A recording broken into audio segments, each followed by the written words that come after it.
Esse vídeo é um corte de um episódio da temporada de 2020 e 2021 do canal. Se você curtiu, passa lá para conferir o resto. O link está na descrição. E tá aqui a primeira discussão. Vocês vão encontrar. Isso aqui é um slide antigo de umas coisas que eu tinha aqui, acabei colocando, que chama de mosquito. Rapaz, existe uma briga de uma galera que, tipo, não é mosquito. Não pode chamar de mosquito. Então, o argumento é que, como o flebótomo não usa água para reprodução, não se chamaria de mosquito. Mas, tipo, em inglês chama sandfly. Entomologista chama de mosquito. E outra coisa também, se você vai fazer uma educação em saúde, você vai chegar pro Zé, você vai falar para ele que um flebótomo deixou a filha dele doente? Não vai ajudar muito a pessoa, não. Então, eu queria deixar claro para quem vai assistir isso daqui para criticar depois, que foi escolha minha colocar mosquito, porque eu não me importo com o argumento de que porque não usa água para reproduzir, você não pode chamar de mosquito. É díptera. Díptera é mosquito. Ou é mosca. Tá, eu ia perguntar, então para os biólogos é uma mosca isso? Não, então, é díptera. Díptera eles dividem em mosquito e mosca. Mosquito e mosca. Mosca é aquelas grandonas e mosquitos são os menores, né? E aí pernilongo, muriçoca, é tudo mosquito. Só que o Aedes aegypti, por exemplo, do papo de tutor da semana passada, é mosquito. Mas todos eles usam água para reprodução. O flebótomo não usa. Então, tem uma galera que discute a aplicação do termo mosquito para isso, mas se você não chamar de mosquito, você vai chamar de quê? É discutível a regra de você, tipo, mosquito ele é um termo científico? Para você ter uma regra tão forte assim, de que você não usa água para reprodução, você não chama de mosquito. Então, tipo, nem educação em saúde se usa mosquito palha ou birigui. Então, você vai ter que chegar ali e falar o que a pessoa precisa para ela entender. Então, tipo, claro. Eu questiono que a regra de como ele não usa água para a reprodução, ele não pode ser chamado de mosquito. Isso, até onde a ciência está forte nisso, né? E se você não chamar de mosquito, você vai chamar de quê? De mosca? Não vai chamar de mosca. Então, para quem já vai me criticar depois, eu já estou avisando que eu não me importo com o seu argumento. Aí tá gordinha, né? Essa aí tá bem gordinha. Ah, vermelhinha. Bom, eu acho que é vermelho, né? Vermelho, é vermelho. Aí, uma outra coisa que pode vir gente nos comentários ou nos corredores falar mal da gente. Por muito tempo se chamou a leishmania, que causa a leishmaniose visceral americana, a leishmaniose visceral do Novo Mundo, eles chamam o continente americano de Novo Mundo, e a Índia de Velho Mundo e a Europa de Velho Mundo, né? Por muito tempo ela foi chamada de leishmania Chagas, porque ela foi descrita por Carlos Chagas e tudo mais. Em homenagem a Carlos Chagas, quem descreveu foi o Oswaldo Cruz. E por muito tempo chamada de leishmania Chagas. E aí o consenso hoje é que ela é uma leishmania infanto. A espécie dela é leishmania infanto, mas as cepas as cepas que circulam aqui têm essa denominação infantum Chagas, mas a espécie é leishmania infantum. Por muito tempo se falou Chagas, mas se descobriu que ela é não sei o nome, uma subclassificação de leishmania infantum. Então, para precisão científica, o protozoário se chama leishmania infantum. E aí, para denominar essa cepa brasileira, a leishmania infantum Chagas. São as discussões que rolam, né, dos caras que acham que o nome é mais importante que o procedimento. Tem. E o velho ciclo, que é o foco de tudo, né? Como a gente disse na semana passada, olha o ciclo, o resto você saberá automaticamente, né? Vai te dar uma boa ajuda. Boa parte do caminho parte daí. O mosquito pica alguém infectado, ingere sangue de alguém infectado, ingere os protozoários que vão se multiplicar dentro desse hospedeiro e vão migrar para a glândula salivar do mosquito. Então, a próxima vez que o mosquito pica a outra pessoa, vai injetar junto com a saliva, esses parasitos dentro da outra pessoa, né? Aí a coisa interessante aqui é que para esse tipo de parasita, para esses protozoários, tem fase, né? evolutiva que o povo fica decorando, que se está dentro do mosquito é promastigota, e quando entra no humano é promastigota, e quando entra dentro de uma célula se vira amastigota para se multiplicar. Amastigota, isso. A forma infectante, a forma, né, que está na circulação. Eu acho que isso é interessante. Fala, diga. Não, o que eu queria dizer, tipo, eu não me importo com esse nome, eu não acredito que isso seja tão importante neste momento. Mas o raciocínio, ele é bem óbvio, ele é bem legal de se discutir. Se você tá nos Estados Unidos na neve, você tá agasalhado e fala inglês. Você tá nas praias do Nordeste, você tá de traje de banho falando português. Então a questão é, a espécie ela é adaptável ao ambiente que ela vive, para se adaptar a esse ambiente.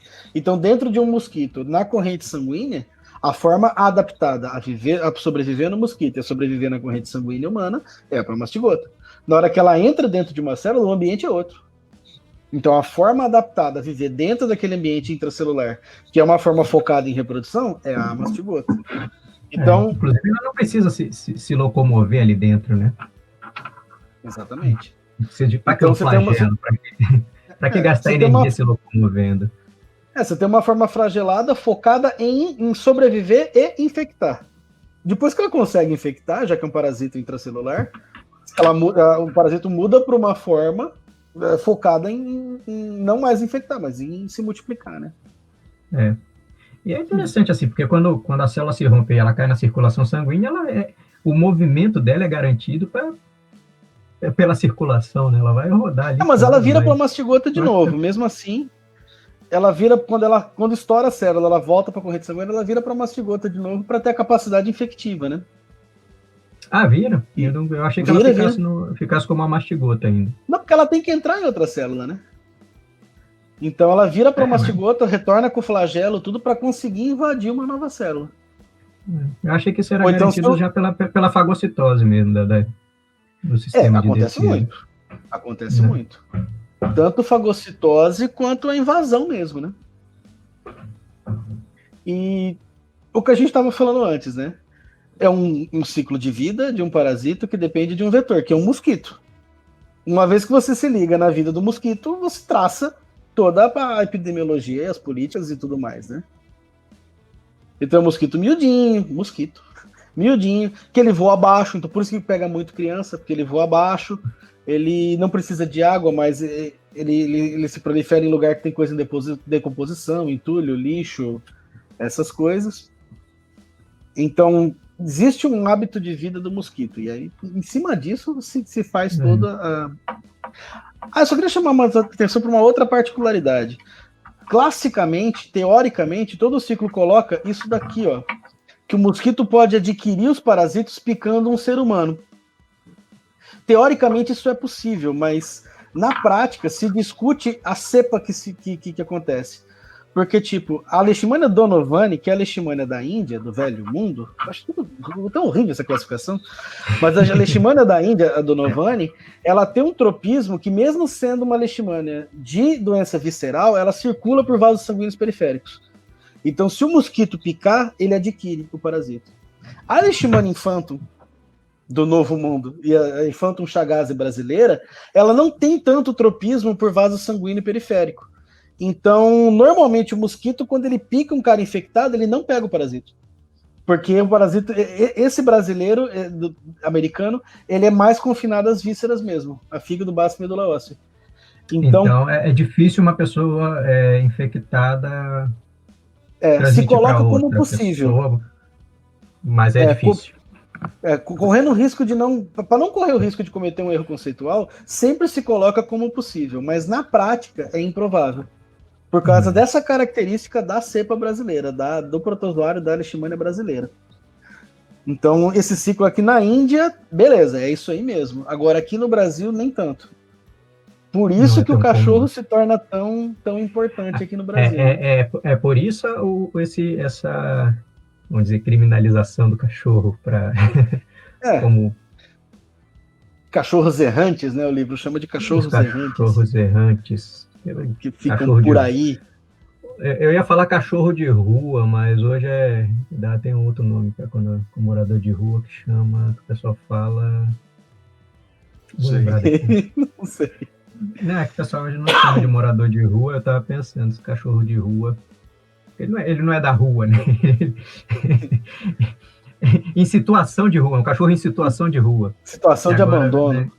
Né, ele é em situação de abandono, em situação de rua, porque o cachorro não é da rua, né? Ele está na rua, assim que ele achar um dono, ele passa a ter um tutor. Mas... Então, tipo, como o mosquito não se contamina picando humanos, um mosquito contaminado, ele picou alguém. Então, aí que vai se discutir se é um ambiente urbano, foi um cachorro. Então, lógico que isso rola em raposa, outros animais silvestres, né? Sim. Lá, eu lembro que quando eu dava aula na Paraíba, tinha uma galera que eles estavam coletando material de animal silvestre, principalmente animal que era atropelado, para ver a prevalência de leishmania em outras espécies, né? Então tinha raposa, esses canídeos, né? Inclusive eles viram macaco, estavam testando, eu não lembro o resultado que deu não, mas era um grupo de pesquisa fazia isso, né? Então era extremamente complexo, até pelo tempo que eles tinham que achar o animal e tal. Mas tem essa situação. Eu perguntei isso se eu tivesse leishmania, o mosquito me picasse alguém da minha casa, se ia. Vamos ver, se eles assistirem aqui, vai ter a resposta. Se eles não tiverem a resposta... É um assunto delicado, porque os livros dizem que sim. Porque, teoricamente, é possível. Então, é muito perigoso você falar que não é possível, né? Só que, na prática, epidemiologicamente, existe... Não é bem assim, né? Pelo menos para essa cepa brasileira. Até que alguém prove o contrário, né? Lógico que essa cepa ela pode se modificar a ponto de começar a acontecer isso, né? Então, não é seguro a gente ficar apostando que não vai acontecer. Mas é sábio você imaginar que você ter esse conhecimento prático de que funciona dessa forma, né? Do que é mais comum, né? Então, aí tem outros ciclos. Queria deixar só a figura para o povo que quiser pausar o vídeo, dar uma olhada na figura, né? Eu acho que esse é até mais legal que o outro, porque esse inclui aí a questão dos reservatórios, né? Na figura aí. Uhum. E então, é o que a tecla que a gente está batendo toda hora, né? Você olhou o ciclo, você reconheceu o mosquito, você reconheceu a importância do cachorro, acabou. Dali para frente é tudo, né? E aí que é outro ponto de discussão dessa semana, são as medidas de prevenção e de políticas de controle. Então, e aí, o que nós faz com esses cachorros, né? O que está sendo feito agora, o que tem de opção, né? Como ver isso? Então, uns mapinha, né? Só para exemplificar. Então, repara, olhando o ciclo, olhando que é cachorro, olhando que é mosquito, você já imagina que lugar que é muito frio não vai ter isso, né? Porque você precisa de um clima que o mosquito sobreviva. E também essa condição socioeconômica, acho que manda muito aqui, né? Para proliferação de mosquito e de... Sim. E ter os cachorros errantes, né? Então é meio óbvio aonde que você vai ter a faixa de atuação. Você vai encontrar. E aí, lógico, aonde a coisa pega mais forte, né? Então, já é bem conhecido aonde que a coisa aperta, né? Sendo que a Índia merece um destaque que, olha, lá na Índia é brabo. E aqui no país, aí, deixa eu ver se eu botei. Tá aqui. Que colocou existe aqui, mas... dentro do país existe também uma distribuição, né? Então, aonde é mais frio e tem uma condição socioeconômica diferente, você tem uma diferença, né? E a Amazônia, que acho que vale também, acho que a gente chegou a comentar isso com a Edis, né? De que é uma complexidade ecológica tão grande que às vezes o mosquito não entra lá, né? Não tem esse mosquito lá, porque ela tem um monte de mosquito. Tem um monte de coisa competindo, né? Então, repito, vocês pausem o vídeo se vocês quiserem focar mais nesses números, nessas informações. Aí um dado de que existe diferença de sexo também, né? De gênero, não sei que palavra utilizar. Mas homem pega mais. Pega mais. E tem um dado, inclusive, deixa eu ver se tá aqui. Sergipano. Aqui o número de casos Sergipe Total e Aracaju, eu não sei se eu pus, mas essa publicação aqui, ela é da Rosiane, professora de Glória. Essa publicação é do doutorado dela, ela é professora lá da veterinária de Glória.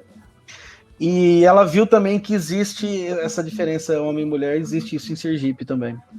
Interessante. Aí, inclusive, mostrando que Sergipe está bem acima, né, do... Ah, não, é Aracaju e Sergipe, pensei que era no Brasil. Aracaju meio que está sempre pela metade, né? Então, tipo, metade dos casos de Sergipe sempre é em Aracaju, né? Só que é complicado isso, porque... acho que é por isso que trabalhos de georreferenciamento acabam ganhando destaque, porque esse dado ele tem o seguinte... Tudo é tratado aqui. Então eu tenho dúvidas a respeito da notificação. Se sai a notificação por aqui, entendeu? Porque é tratado aqui. E outra, é uma doença de diagnóstico difícil. Ela se confunde com um monte de coisa. Por problemas hematológicos que dá, que derruba tudo quanto é célula sanguínea. Então, ela frequentemente é confundida com leucemia, com um monte de outras coisas. Então é uma doença que se o cara não tiver... Se o médico, o profissional, não tiver o olho treinado para isso, deixa passar. E acaba vendo outras coisas, entendeu?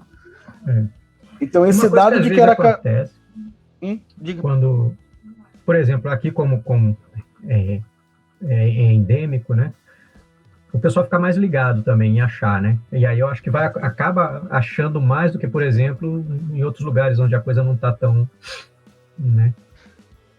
E tem uma coisa também, Sergipe é um estado muito pequeno, se não me engano, o estado inteiro são 2 milhões de pessoas. E a Grande Aracaju é metade do estado, que é 1 milhão de pessoas. Se não me engano, é São Cristóvão, Laranjeiras, Socorro, Aracaju e Barra. É metade do estado. Então. E outra, por um estado pequeno desse jeito. E outra, em Aracaju existe um ambulatório com um grupo de pesquisa especializado em caçar essa doença. Então isso levanta, né? O dado. Isso mostra aquela questão que a gente falou da incidência, né? Você começa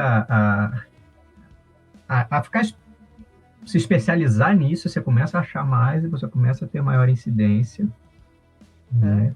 E o HU de Aracaju tem um ambulatório especializado na doença, tem grupo de pesquisa em cima disso, então acaba centralizando de alguma forma, né? Lógico que você pensa assim, mas a existência de um hospital que mexe com isso, de um ambulatório, de um grupo de pesquisa, não vai mudar os dados de um estado inteiro. Mas num estado do tamanho de Sergipe, pode mudar, né? Muda. Então vocês procurem, esse é o trabalho de doutorado da professora Rosiane de Glória. E... Ué, é um slide em branco. O que eu fiz nesse slide? O gráfico some, a animação tá errada. Porque fez a animação ao contrário. E aí é a hora que eu pergunto pro meu amigo veterinário. Rapaz, chegamos no ponto complicado, né? No ponto complicado. E o cachorro, ele fica doente, né? Você consegue ver que tá acontecendo, né? Não é igual outras doenças que o bicho é só um reservatório natural, né? Na ele verdade, fica doente, né? Se você olhar lá naquela na segunda figura do ciclo, você vê que o cachorro está no mesmo... Ele não está no ciclo separado do homem, né? O ciclo não corre diferente nele. Ele está no mesmo local que a gente, ele adoece. Não é que nem tênia, né? Não é que nem tênia, que você precisa que o ciclo passe lá no porco, na vaca, para fazer a parte do ciclo lá, e depois parte do ciclo. Não, o cão ele adoece igual o homem. Na verdade, é pior do que o homem, eles sofrem mais, né? Eles não têm mais... a sintomatologia é pior, eles morrem com leishmania, né? E tá aí tem algumas fotos de alguns cães já num estado bem mais avançado, né? Uma das coisas, um sintoma que o pessoal fala muito é essa questão da unha que cresce demais, né? Fica com a unha bem... E você tem mesmo a cepa, que é o seguinte, no humano você tem a doença mucocutânea, tegumentar e a doença visceral. São cepas diferentes, viu, gente? A Leishmania infantum provoca doença visceral, Leishmania brasiliensis e amazonensis provoca doença tegumentar. E é importante mostrar que no cachorro, a Leishmania infantum, que provoca doença visceral no homem, tem manifestação cutânea no cachorro. Então, por isso que é muito fácil o mosquito pegar, o mosquito adquirir o parasito no repasto sanguíneo, né? No ciclo de vida. Então, mesmo uma cepa que para o humano é visceral, no humano, no cachorro, ela tem um negócio quase que generalizado, não? Porque tem doença visceral no cachorro, né? Tem comprometimento visceral. Tem comprometimento visceral e tem cutâneo, né? Então, né? E esses são quadros, assim, bem clássicos, né? As fotos aí, como deve ser uma foto, né, ilustrativa. Né? Agora tem uma pergunta. O cachorro, para ele ter esse comprometimento cutâneo e o mosquito pegar, ele tem que estar ruim?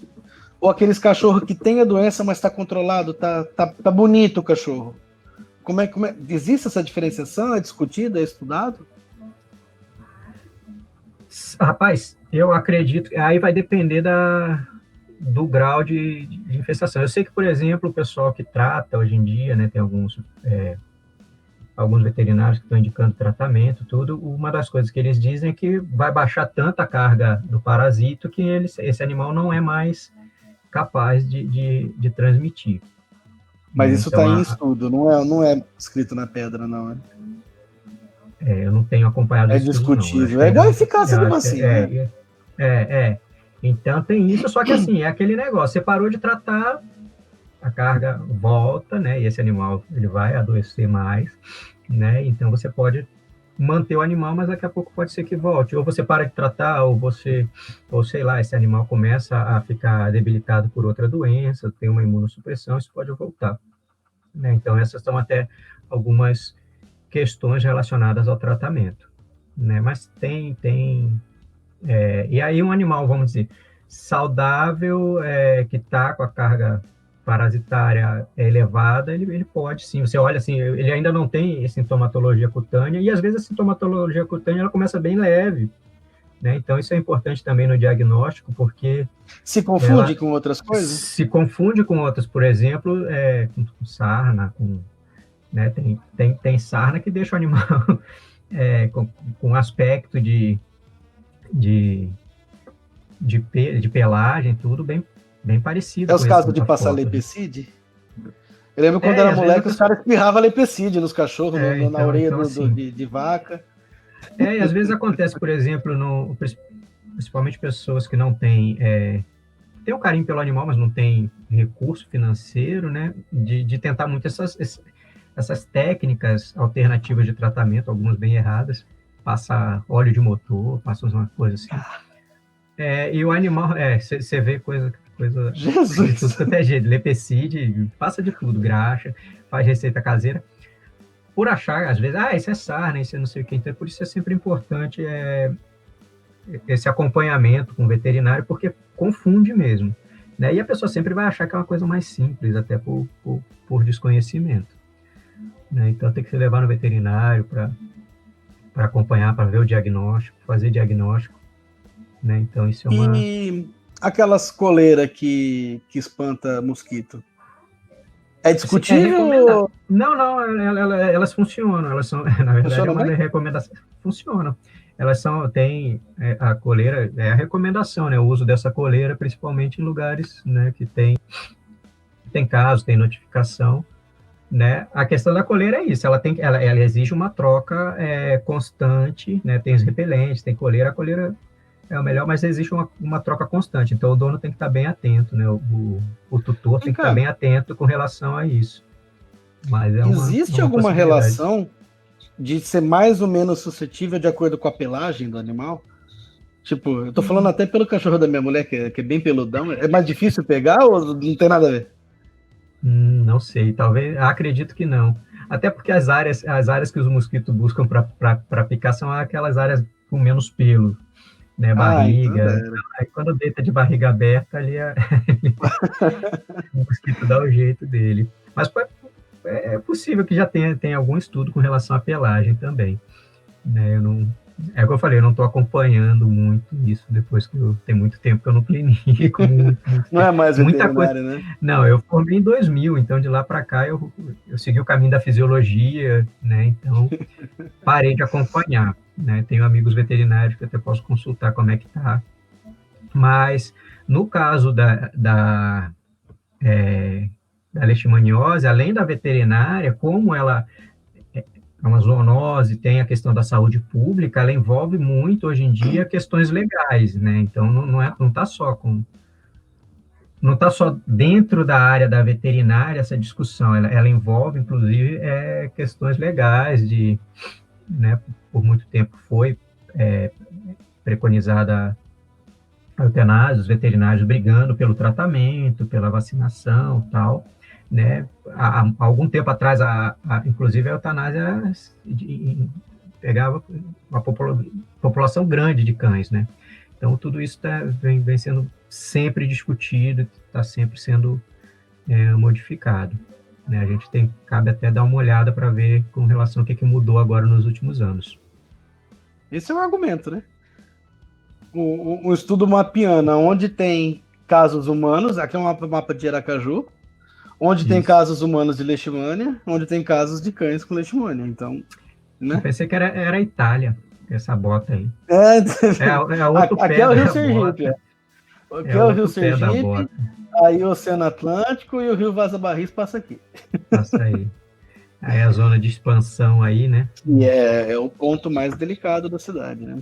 E o centro. Que é um monte, inclusive acho que até um problema da própria prefeitura em organizar isso, porque olha o tamanho disso, né? Gigante, então aqui você pega até um lugar muito bem urbanizado como a Atalaia aqui, o aeroporto, até lugar que não tem nada, como algumas regiões da Aruana, Robalo, Areia Branca, sei lá, e algumas partes atrás do aeroporto, que onde tem a Terradura, o Mosqueiro é bem aqui, onde tem a Terradura, Santa Maria, uns bairros ali que são muito complicados em relação a isso também. E área de desmatamento, tem uma área de desmatamento para cá. Então, eu acredito que esse mapa ele até está pouco informativo, porque dentro dessa região que é colocada como mais crítica, ainda você tem regiões mais complicadas ainda aqui dentro, com fatores a serem explorados, né? Talvez você encontrasse uma distribuição parecida com o que está em cima, né? Com áreas brancas e rosas também dentro desse grande vermelho aí que apareceu. Né?